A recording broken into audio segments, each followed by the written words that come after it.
Manchester City continue to win, while title rivals falter. While Manchester City were earning a 10th consecutive Premier League win at Brentford on Wednesday night, Chelsea were falling to a disappointing draw against Brighton just 4 miles away.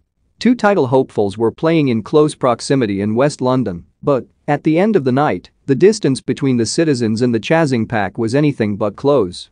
With Thomas Tuchel's side's aforementioned 1-1 draw and Liverpool's shock 1-0 defeat to Leicester on Tuesday evening, Pep Guardiola's men took advantage to move 8 points clear at the summit of the Premier League. And they did it like champions. They were dull, they were uninspiring, and, quite frankly, they were a chore to watch for the most part. But they won. Following on from a 7-0 mauling of Leeds, a 4-0 drubbing of Newcastle, and a 6-3 thrashing of Leicester in their previous three, City played out a much more subdued, to put it lightly, 1-0 victory at the Brentford Community Stadium.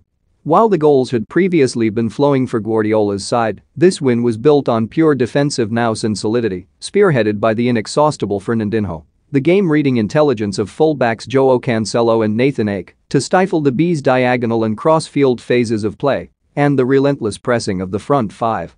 Just as true champions do, however, City produced one moment of magic to nick the 3 points. In a hotly contested and close-fought first half, it was a breakaway after a superb Ederson save and a Cancelo goal line clearance from the resulting corner that produced the game's solitary goal. The counter eventually found its way to Kevin De Bruyne, whose silky, perfectly weighted, first-time, curling crosses quality was matched by the elusive movement of Phil Foden in the penalty area. The 21-year-old's subsequent neat finish was simply a formality. The visitors did have 2 goals disallowed in the second period, but, in truth, there was little else of note in a creative sense.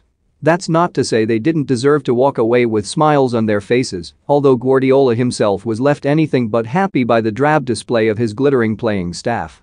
While Liverpool and Chelsea dropped points again, City ground out a victory in a way that only title winners do. The reigning champions now have an 8-point cushion between themselves and Chelsea in second place. Liverpool do have a game in hand and can close the gap to 6 points, but, as the league leaders' only threats gear up to face each other in a top-of-the-table